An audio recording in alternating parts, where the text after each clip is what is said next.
technical access control, sometimes called logical access control. Same thing. And we got authentication systems.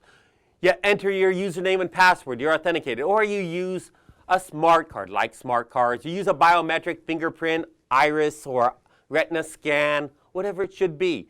Authenticates you, allows you access. Keypad on a door, you enter the right code. Antivirus systems. Stops all those nasty little bugaboos from getting on your system and causing harm. Doing all types of pop-up messages which are just awful, causing system instability. Role-based access rights.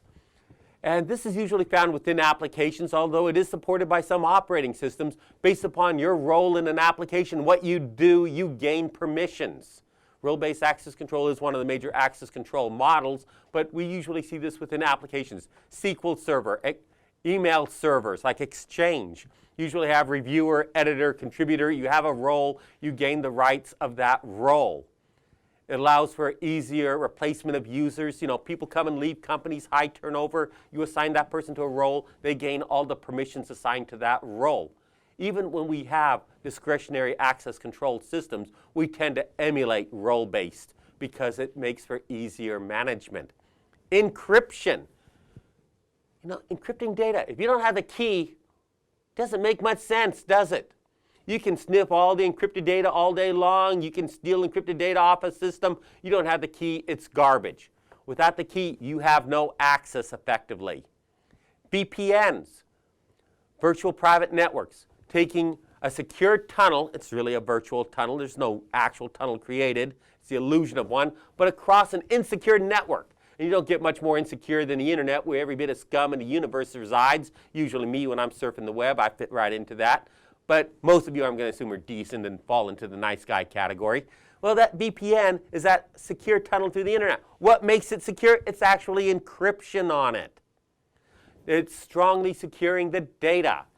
The data doesn't follow a particular path. It's going to go whatever way. It's going to be secured layer 2, 3, or 4 through the tunnel, authenticated by the tunnel so you know where it actually came from, where it's going, and it's going to be encrypted with PPP encryption, IPsec encryption, SSL or TLS, depending upon what type of tunnel you're running. Security, access control. If you can't authenticate to the VPN software, you're not creating that tunnel, you're not going across. Firewalls have rules. If your data doesn't match the rules that are allowable through the firewall denies.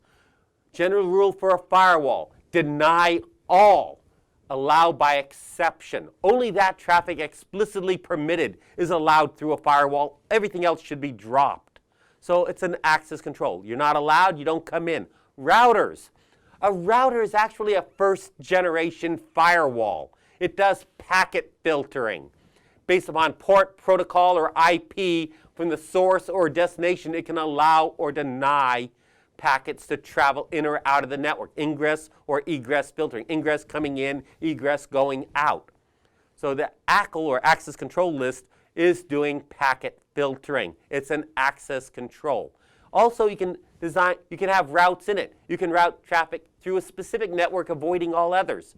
So access to that network is through entering the right path, maybe the right interface. Traffic gets routed to the correct interface that you want for that network. All others might be denied.